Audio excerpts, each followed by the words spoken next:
हम रिंकू झा अहाँ सब गोटे के गोर लागे छी और आ एक सामा के गीत सुना रहल छी। सामा खेल गेलियै माई हे बड़का भैया केरा टोल।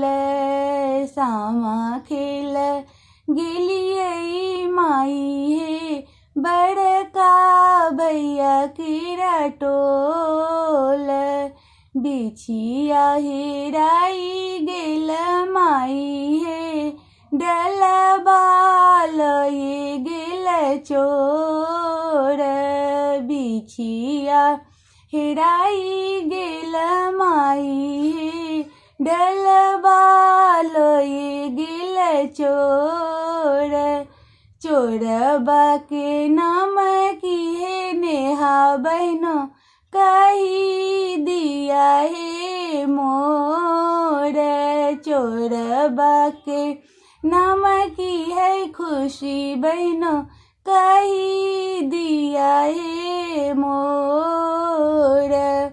एक मुट्ठी खरही हो राजन भैया तकरे कलहे इजोत। एक मुट्ठी खरही हो नीरज भैया तकरे कलहे इजोत।